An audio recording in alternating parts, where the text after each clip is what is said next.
नमस्कार। आज बात करते हैं बिहार के एक ऐसे जिले की जहां इतिहास और आज की दुनिया दोनों एक साथ सांस लेते हैं।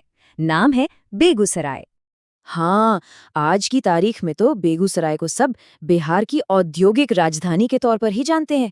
और क्यों न जाने, यहाँ इतनी बड़ी बड़ी फैक्ट्रियां हैं जो देश की इकोनॉमी को आगे बढ़ा रही हैं। लेकिन यहाँ एक बड़ा दिलचस्प सवाल उठता है। वो जमीन जो कभी पुराने साम्राज्यों और किलों के लिए जानी जाती थी, जहाँ पवित्र नदियां बहती थी, वो अचानक से एक इंडस्ट्रियल इंजन कैसे बन गई? है ना सोचने वाली बात। चलिए इसी सवाल का जवाब ढूंढते हैं। तो इस कहानी को समझने के लिए हमें थोड़ा सा टाइम में पीछे जाना होगा।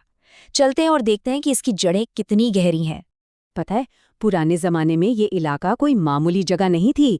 ये उस शक्तिशाली मगध साम्राज्य का हिस्सा हुआ करता था जिसके बारे में हम सबने पढ़ा है।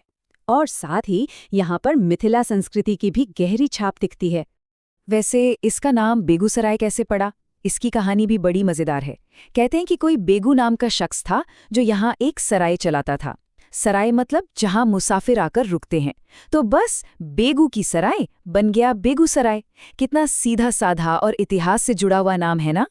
ये जो नौलागढ़ का किला है ना, इसे सिर्फ एक किला समझना भूल होगी। ये उस वक्त का एक तरह से स्ट्रेटेजिक कमांड सेंटर था। यहीं से पूरे इलाके की सुरक्षा होती थी, दुश्मनों पर नजर रखी जाती थी, मतलब पूरा कंट्रोल यहीं से चलता था। और मजे की बात तो ये है कि कुदरत ने भी इसकी हिफाजत का पूरा इंतजाम कर रखा था। ये जो काबरताल झील है, जो एशिया की सबसे बड़े मीठे पानी की झीलों में से एक है, ये किले के लिए एक नेचुरल खाई का काम करती थी। दुश्मन आसानी से पार नहीं कर सकते थे। और हाँ, पानी और खाने पीने का भी एक बहुत बड़ा सोर्स थी। आजकल जैसे नेशनल हाईवे होते हैं ना, उस जमाने का नेशनल हाईवे थी गंगा नदी। चाहे व्यापार करना हो, कहीं आना जाना हो या फिर सेना को भेजना हो, सब कुछ गंगा के रास्ते ही होता था। तो जाहिर है, जिसका गंगा पर कब्जा, उसका पूरे इलाके पर राज। तो ये तो थी पुरानी बातें। अब फास्ट फॉरवर्ड करते हैं आज़ाद भारत में। तारीख थी 2 अक्टूबर 1972, जब बेगूसराय को मुंगेर से अलग करके एक पूरा जिला बना दिया गया। यहाँ से शुरू हुई इसकी अपनी एक मॉडर्न पहचान। तो चलिए अब इतिहास के पन्नों से निकलकर सीधे आज के दौर में छलांग लगाते हैं। देखते हैं कि ये एक इंडस्ट्रियल पावर हाउस आखिर बना कैसे। आज के बेगूसराय की जो इंडस्ट्रियल पहचान है ना, वो मूलतः 3 बड़े पिलर्स पर खड़ी है। एक तो है इंडियन ऑयल की बरौनी रिफाइनरी, दूसरा है बरौनी का थर्मल पावर स्टेशन और तीसरा है हरल का बहुत बड़ा फर्टिलाइजर प्लांट। और देखिए, यही 3 बड़े प्लांट मिलकर बेगूसराय को पूरे इलाके के लिए एक जबरदस्त एनर्जी और प्रोडक्शन हब बना देते हैं। और ये कोई इत्तेफाक नहीं है। सोचिए जरा, जिस गंगा ने इसे पुराने जमाने में ट्रेड का सेंटर बनाया था, आज उसी की वजह से, उसी की लोकेशन की वजह से ये मॉडर्न इंडिया के इंडस्ट्रियल मैप पर इतना बड़ा नाम है। इसीलिए तो इसे औद्योगिक राजधानी कहना बिल्कुल सही बैठता है। लेकिन रुकिए, कहानी सिर्फ फैक्ट्रियों और चिमनियों पर खत्म नहीं होती। बेगूसराय का एक और चेहरा है, एक ऐसा चेहरा जो इसकी मिट्टी, इसकी संस्कृति से जुड़ा हुआ है। यही तो इसकी खासियत है। ये एक सिक्के के 2 पहलुओं जैसा है। एक तरफ जहां तेल, बिजली और खाद बन रही है, वहीं दूसरी तरफ इसकी जमीन इतनी उपजाऊ है कि धान, गेहूं और मक्के की फसलें लहलहाती हैं।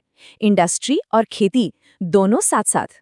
और ऐसा नहीं है कि इतिहास बस किताबों में है, वो आज भी जिंदा है।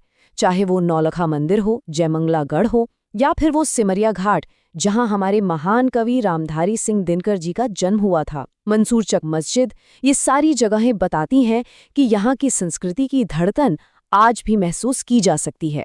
तो हमने इसके अतीत की गलियों में भी झांका और इसके आज के तेवर को भी देखा। अब वक्त है इन दोनों धागों को एक साथ जोड़ने का और ये देखने का कि आखिर ये कहानी हमें सिखाती क्या है। ये टेबल ना पूरी कहानी को एक नज़र में समझा देती है। देखिए कैसे, जहां पहले नौलागढ़ का किला डिफेंस का सेंटर था, आज बरौनी देश की एनर्जी सिक्योरिटी का सेंटर है। सिमरिया घाट तब ट्रेड का रास्ता था और जयमंगलागढ़ तब लोगों को जोड़ने का काम करता था।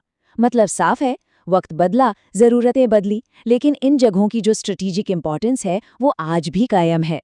तो सबसे बड़ा सवाल यही है कि कोई भी इलाका अपनी पुरानी पहचान, अपनी जड़ों को संभाले रखते हुए भविष्य की तरफ कैसे बढ़ सकता है।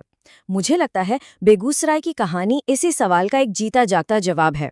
एक ऐसी जगह जहां आज भी पुराने किले और मंदिर नई रिफाइनरी और पावर प्लांट्स के साथ कंधे से कंधा मिलाकर खड़े हैं और दोनों मिलकर एक बिल्कुल नई कहानी लिख रहे हैं।